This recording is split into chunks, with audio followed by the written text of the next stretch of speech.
Olá, querido, graça e a paz de Jesus, passando aqui rapidinho só para compartilhar uma palavra ao teu coração, um pensamento, algo que eu vi durante esta semana, me chamou muito a atenção e eu quero compartilhar com você. Quando nós olhamos a Bíblia Sagrada, nós vemos a história que se encontra em Lucas no capítulo 8, no versículo de número 30, contando a história de um jovem, um rapaz. Lucas vai mencionar apenas um, os outros evangelhos vão falar acerca de dois, mas eu quero me prender a esse que Lucas vai falar acerca de um homem que estava possesso de espíritos malignos. Ele vivia se lançando no fogo, morava em sepulcros, andava nu pela cidade, se cortava com pedras. Havia uma possessão que dominava a vida desse homem, e de forma essa que fazia com que ele viesse a ser excluído do meio da sociedade. E conforme o tempo foi passando, parece que isso era algo normal, parece que isso era algo natural. A cidade de Gadara, onde este homem vivia, não era uma cidade que encantava pelas suas belezas, pelo seu turismo. Pelo contrário, a cidade de Gadara afugentava aqueles que lá estavam e não atraía aqueles que estavam do lado de fora, simplesmente pelo fato desse rapaz assolar toda uma cidade. Isso durou muito tempo, a ponto de eu começar a analisar e a perceber que este homem parece que já estava acostumado com isso e a cidade já havia se acostumado com a situação que aquele homem vivia.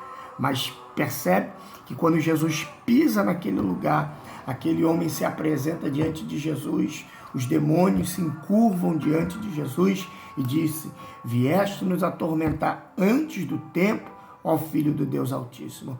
E a Bíblia diz que Jesus pergunta para ele: qual é o teu nome? E ele vai dizer: Legião, porque somos muitos. Querido, essa é uma pergunta que eu preciso me fazer dentro desse texto, quando eu começo a analisar a vida desse homem. Porque quando eu olho para a vida dele e eu analiso esse texto, eu começo a perceber que existem coisas na vida desse homem que ele se acostumou e coisas na nossa vida que nós também acabamos nos acostumando. Percebe? Quantos de nós já lutou por algo, já brigou por algo, já tentou várias vezes, e quando percebemos que aquilo não está dando resultado, não teve uma mudança, é melhor se conformar com a dor, com o sofrimento, do que continuar lutando. Eu me pego lendo a palavra de Deus, olhando a história do povo de Israel, quando eles estavam dentro do Egito, sendo escravizado, sendo aprisionado, Faraó colocando encargos, trabalhos sobre eles, e mesmo assim eles estavam satisfeitos por aquela situação. Por que o Senhor fala isso, pastor?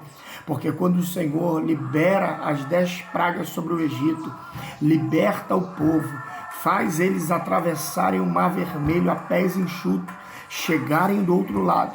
Quando eles olharem para trás, vendo o mar se fechar, o exército de Faraó sendo tragado, nas primeiras dificuldades que eles passaram no meio do deserto, eles vão levantar a voz e vão dizer: nos trouxeste para este deserto para morrermos aqui? É melhor que nós estivéssemos no Egito comendo pepino e cebola. Querido, quantos de nós temos limitações que atrapalham a nossa caminhada, que atrapalham a nossa vida? Que limitações são essas? É mais fácil olhar para trás e retroceder no caminho onde eu estava, do que eu avançar para viver uma nova vida em Cristo Jesus. Querido, então eu quero liberar essa palavra para o seu coração. Não se acostume com coisas que estão errado. Não se acostume com coisas que não está dando certo. Não se acostume com coisas que não é padrão para a sua vida, que não é modelo, que não é referência. Existem coisas que vão atrapalhar a nossa caminhada, que vão mexer com o nosso futuro, e nós precisamos imediatamente se levantar para mudar a história, mudar o quadro.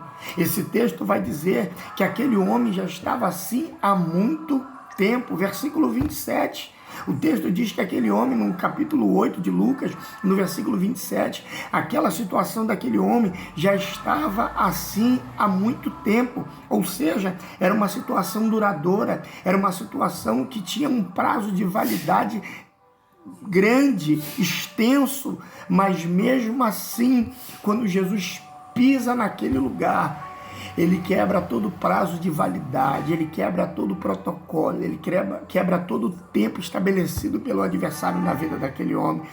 E quando ele se apresenta diante de Jesus, ele já diz assim: vieste nos atormentar antes do tempo, ou seja, havia um tempo determinado para que eles estivessem ali. Havia um tempo determinado para que eles pudessem estar atormentando a vida daquele jovem. E Jesus chegou no tempo dele, querido, para mudar a história da vida daquele rapaz.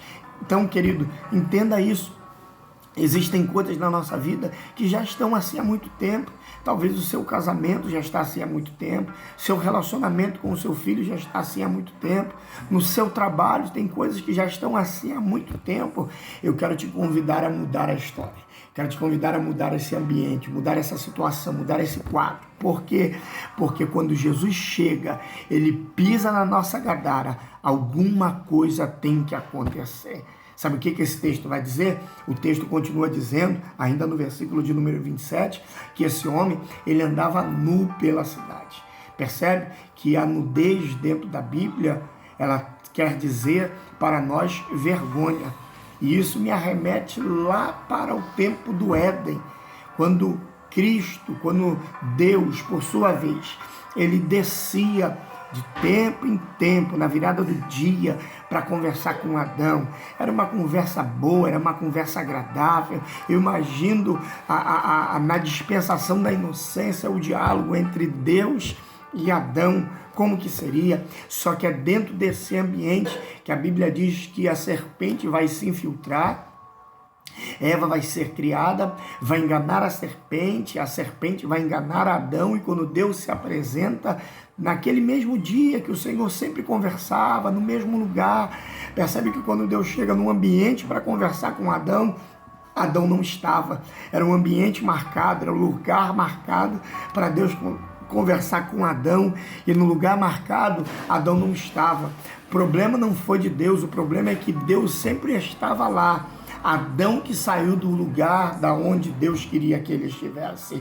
Querido, nós passamos a ser uma vergonha, nós despimos, né? Apresentamos a nossa nudez, apresentamos a nossa vergonha diante do Senhor, quando nós não vamos ao compromisso que Deus já havia marcado para a nossa vida. Existe um lugar, existe uma rota, existe um ambiente, existe um espaço geográfico aonde Deus já marcou um encontro contigo, já selou algo no que tange a intimidade profunda contigo. Ele quer te encontrar ainda lá naquele lugar. Quando ele desce para conversar com Adão, ele pergunta: Adão, onde tu estás? A pergunta que não quer calar é: Deus sabia onde Adão estava ou não sabia? A palavra, a resposta é claro que sabia. Deus sabe de todas as coisas. Salmo 139 vai falar acerca da onisciência, onipresença e onipotência de Deus. Deus conhece tudo, Deus conhece todos. Mas percebe que naquele lugar aonde Deus foi falar com Adão, Adão não mais estava, porque ele tinha comido do fruto do conhecimento do bem e do mal. Ele quebra uma aliança com Deus e a partir daí ele quebra o relacionamento com o Senhor, e Adão se torna uma vergonha para ele mesmo. Percebe que o diabo conseguiu envergonhar Adão dentro do paraíso, dentro do Éden. E quando o Senhor olha, faz a seguinte pergunta: Adão, onde tu estás? Isso é interessante a gente entender, que Deus não pergunta para ter informação, Deus pergunta para ter confissão. Guarde isso, querido. Deus não está perguntando a Adão para saber onde é que ele está, porque Deus já sabe. Deus está perguntando a Adão onde ele está para que haja uma confissão. E talvez Deus está perguntando para você que está se escondendo há muito tempo, que está sendo uma vergonha para você mesmo, que você pode ser melhor do que você pode conquistar mais do que você já conquistou, você pode crescer mais do que você já cresceu, mas eu quero te convidar, querido, a sair do ambiente aonde você se escondeu, do lugar da onde você teve como refúgio para a sua vida. O Senhor está perguntando: aonde tu estás? Se apresente diante do Senhor. A Bíblia diz que Adão se apresenta e o Senhor diz: por que, Adão, se escondeste? Porque ouvi a sua voz, tive vergonha, temi e por isso me escondi.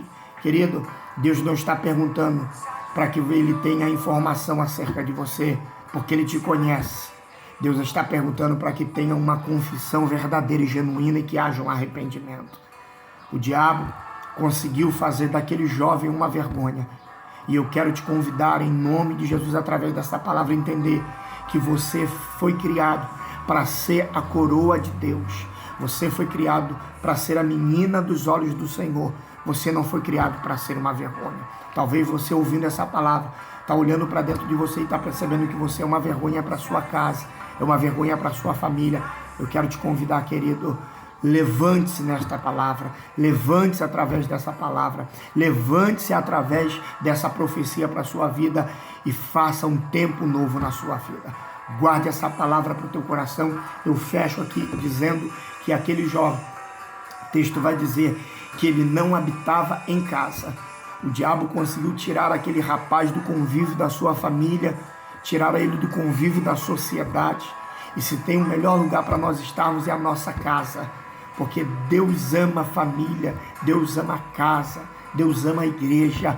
A igreja só existe por causa da família, e a família só existe por causa de Deus. Então Deus tem um zelo tamanho pelas famílias. Então, querido, se você está fora de casa, talvez você está até num ambiente, mas você ainda não sentiu o que é família, o que é casa.